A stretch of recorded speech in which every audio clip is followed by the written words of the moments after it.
Hello guys, my self Suraj Thorat है। हम आज पढ़ने वाले हैं गचक अंधारी। गचक अंधारी तर तुम्हाला माहीत नसेल, पण ही 8वा चॅप्टर आहे। 8व्या चॅप्टरमध्ये आपल्याला गचक अंधारी हा विषय काय आहे काय नाही याबद्दल आपल्याला जाणून घ्यायचं आहे। ठीक आहे, तर अशोक मानकर हे 1959 ग्रामीण विनोदी कथालेखक आहेत। हेवाळपंथी हुनेर Ganpat family in New York. Gachak अंधारी हे एक कथा संग्रह प्रसिद्ध आहे। चित्रपट पण आहे त्याच्यावर आणि दूरदर्शन मालिका पण आहे आणि माहितीपट यासाठी कथा व संवाद लेखन देखील गचक अंधारी यावर आहे। तर पाहूया की इयत्ता 5वीचे हे पुस्तक आहे, इयत्ता 7वीचे हे पुस्तक आहे आणि या 7वीच्या पुस्तकामध्ये आपल्याला गचक अंधारे ह्याविषयी आपल्याला थोडंसं जाणून घ्यायचं आहे। सदाचा मुलगा गजानन सदाबरोबर बाजारात जाण्यासाठी सतत पाठीमागे लागायचा। एके दिवशी सदा त्याला घाबरवण्यासाठी गचक अंधाराची नावाच्या एका काल्पनिक जनावराची भीती त्याला दाखवतो। पावसाच्या दडाख्यातून वाचण्याची गावात शिरलेली वाघ व बाजारात निघलेला सदा यांच्या ज्या घटना घडतात त्या विनोदी व मार्मिक शैलीतून लेखकाने मांडल्या आहेत। तर आता आपण ऐकूता त्या कथा। एका गावात सदा एक सखू नावाचे जोडपे राहत होते। सदा व सखू या नावाचे जोडपे होते। त्यांना गजानन नावाचा मुलगा होता। त्यांना गाडगी मडकी करण्याचा धंदा होता। भाजलेली मडकी सदा पंचक्रोशीतील गावातल्या बाजारात विकायला नेई। गाढवाच्या पाठीवर मडकी ठेवून ते हाकत तो बाजाराला जायचा आणि येताना त्याच्या पाठीवर बसून यायचा। कधी एखाद्या बाजारात मडकी शिल्लक राहत असत ती तो कुण्या ओळखीच्या घरी ठेवायचा। सदाचे व्यवस्थित चाललेले होते। आठवड्यातून 2-3 आपले वडील कुठेतरी बाजारात जातात हे लहान गजाननाला कळू लागले होते। त्या वडिलांबरोबर बाजारात जाण्यासाठी आता तो सारखाच हट्ट करू लागत होता। दरवेळी त्याची समजूत घालता सदा व सखू मेटाकुटीला येत असत। एके दिवशी सदाला मडकी विकायला शेजारच्या गावात जायचे होते। भल्या पहाटे उठून सखूने भाकरी थापल्या, शिदोरी बांधून दिली। त्या वेळेत नैजा गाठ झोपत होता। माहिती त्याच्यामध्ये सदाला ज्या बाजाराला जायचे होते तिथे मागची मडकी शिल्लक होती। त्याने ती ओळखीच्या घरी ठेवली होती, त्यामुळे त्याला फक्त गाढवावरच बसून जायचे होते। त्याने गाढव रात्रीच गावात चरायला सोडले। ते शोधले आणि त्यावर बसले की परस्पर निघायचे या बेताने सदाने आवरले। अंगणातल्या चपला पायात सरकवल्या तो बाहेर पडणार, तोच गण्याला नेमकी जाग आली। खाटेवरून धाडकन उडी मारून घेऊन पळतच बाप्पाजवळ येत त्याने गिल्ला केला, मी येतो। सदाने डोक्याला हात लावला। रात्री सदाच्या गावात लगतच्या परिसरात जोराचा वादळी पाऊस झाला होता। विजा कडकड्या होत्या, गारपीट झाली होती आणि त्या तडाख्यात एक वाघ सापडला होता। वाघाने बावचळून आपल्या जागेवरून पळ काढला होता। आसरा शोधत तो सदाच्या गावात येऊन धडकला होता। पहाटेपर्यंत कुठेतरी आश्रय घेऊन निजून झुंझुंज होताच। इथून निघून जाऊन या हिशेबाने वाघाने गावात जागा शोधायचा प्रयत्न केला. इकडे शोध तिकडे शोध व करत त्याला एक पडके खिंडार दिसले. आज जाऊन वाघ बाजूच्या भिंतीलगत उभा राहिला. ही सदाच्या घराची मागची भीत होती. साहजिकच खिंडारात भीतीशी उभ्या असलेल्या वाघाला सदाच्या घरातल्या बोलणे स्पष्ट ऐकू येत होते. सदा करत म्हणाला, बाबू तुला म्या नेल असत, पण अंधारात किती हाय, रातच हाय ना अजून. गजा उसळला. असू द्या ना, मी येतो लेका. रस्त्यावर या वक्ती कोला असते बरं. असू द्या, लहान लेकराले उचलून नेत म्हणतात तो. नेऊ द्या की. मी येतो.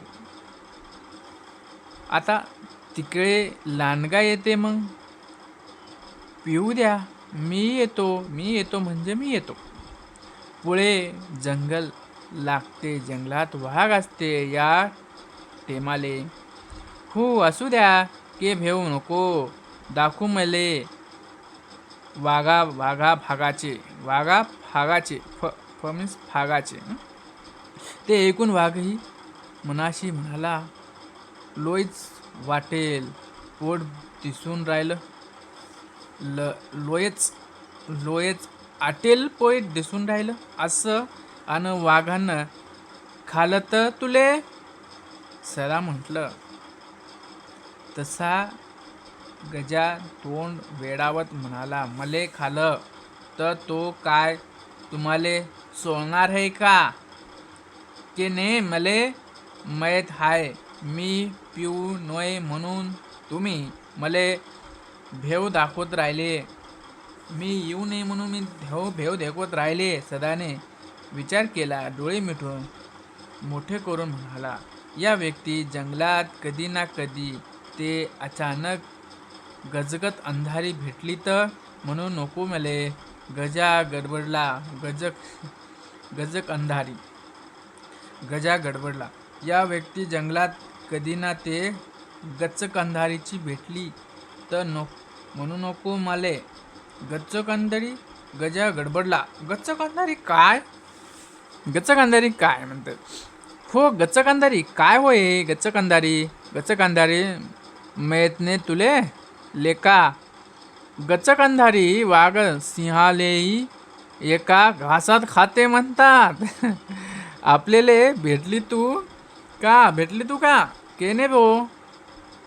एवढं खतरनाक जनावर तरी होय ते. काय तोय खतरनाक? आता गजा हादरला. शहारून आईजवळ पळाला आणि म्हणाला, मी नाही येत मग. जा तुम्हीच. सदाची युक्ती फळाला आली. वाघ मनातून भ्याला. कोती गच्चक अंधारी होय बाबा, आपल्याला भेटली तर केबी. असं व्हायला थोडकच दिसायला लागल्यावर चाले जाऊ आतून. सदा लगबगीने घराबाहेर पडला. रात्री चरायला सोडलेलं गाढव शोधू लागला. अद्याप गुडूप अंधार होता. ही गल्ली बघ, हा उरकिडा बघ, तो उकिडा बघ असे सगळीकडे फिरत अखेरीस त्याच्या घरामागच्या खिंडाराला आला. भीतीशी वाघ होता. दुरून त्याची अस्पष्टशी आकृती दिसताच सदा स्वतःशी उदगरला. हाय, असाच मी साऱ्या गावात पाहून राहिलो गण. हे गदळ पाहिलं इथे उभं. सदा तरतरा चालत आला. गचकन वाघाचा कान पकडला आणि टांग फेकून टपकन त्याच्या पाठीवर बसला. वाघ प्रचंड हादरला. बापरे, हे गचक अंधारी हाय असं स्वतःशी म्हणताला मनाला मनात म्हणताना त्याला हिव भरलं. सदानं रबदिशी पायाच्या टाचा त्याच्या पोटावर हाणल्या. घाबरलेला वाघ आपल्या पाठीवरचं ज्वार घेऊन निटून चालता झाला.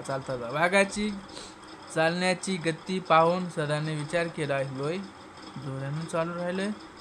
गदळ बरोबर हाय. रात्री सट खायला वाटूने यानं चाल म्हणाले का मलेही बरंच होय. तिकडे गजा भेला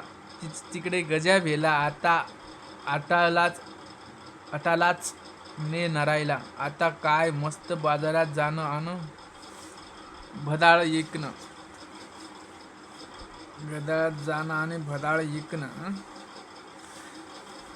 स्वारीने गाव ओलांडले. जंगलाला रस्ता धरला. अजून किट्ट काळोखच होता, पण आकाशात चांदण्या लुकलुक होत्या. पहाटेच्या थंडगार हवा सुटली होती. हवेची झुळूक सदाला मोरपिसाऱ्याच्या स्पर्शासारखा वाटत होता. आणि इकडे वाघाचा थावा सुरू होता. हे देवा द्या कर, मले वाचव, माल्या पाठीवरची की ही बला जाऊ दे. पूर्वेला प्रभा फाकण्याच्या बेतात आली. मान डोलावर इकडे तिकडे पाहताना सदाचे लक्ष वाघाच्या पाठीवर गेले. गाढवाचा राखंडी सोडून पिवळ्या रंगाने त्यावर काळे पट्टे दिसतात. त्याच्या मनात शंकेची पाल चुकली. हे कस काय असं म्हणत सदाने मान थोडी कलती केली आणि पाहतो तर काय, साक्षात वाघ. आता त्याला कापरे भरले. तो धाड उडू लागला. या छेडछाडीने वाघ सदाच्या दुप्पट चालू लागला. आता मनाशी म्हणून लागला की गचकान अंधारी झटके देऊन राहिली, म्हणजे आपल्याले खायची तयारी करू राहिलीये. सदा आकाशाकडे पाहत करुणा भाकू लागला. तो ईश्वरा, काय बुद्धी दिली बाबा. घर सोडून वाघाच्या पाठीवर बसलो आणि हा वाघही मेले घेऊन चालला. पण मी याले दिसलो तर हा मागी नळली फोडल्याशिवाय राहणार नाही. मले वाचव यातून, या संकटातून तार.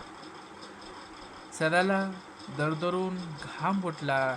एवढ्या थंड वातावरणातही घामाने तो वरपासून खालपर्यंत थबथबाने थबथबला. डोक्यापासून घामाच्या धारा ओघळू लागल्या. घाम वाघाच्या पाठीवर उतरू लागला. तेव्हा वाघाची घाबरगुडी उडली. घेव आता व गचकनाआधी गचक अंधारी पाणी सोळून राहिली, म्हणजे मले ते आता पाण्यात भिजू खाते. या विचाराने वाघाने काळी जोरजोरात धडकू लागल्या आणि कापरे भरेला सदा सुटकेचा काही मार्ग सापडेना का म्हणूनच इतके तिकडे पाहू लागला. दूरवर त्याला वडाचे झाड दिसले. त्याच्या पारव्या जमिनीवर आलेल्या होत्या आणि हा रस्ता वडाच्या झाडाखालून जात होता. सदाच्या जीवा जीव आला. वाघ तेव्हा झाडाखालून जाऊ लागला. तेव्हा सदाने विलक्षण चपळाई केली आणि लोंबणारी पारंबी पकडत तो वाघाच्या पाठीवरून सटकला आणि सरसर वर गेला. सदा असा अलगद वेगळा होताच. जमलं बाबा सुटलो, नाहीतर गटक अंधारी आज आपल्याले खाल्या बिगर राहत नव्हती. धन्य रे बाबा तुम्ही, असे म्हणत वाघ सुसाट पळत सुटला. यातून आपल्याला काय कळते की माणूसला कितीही श्रेष्ठ असला तरी त्यालाही भीती असती. कितीही श्रेष्ठ असला तरी त्याला भीतीही असतेच.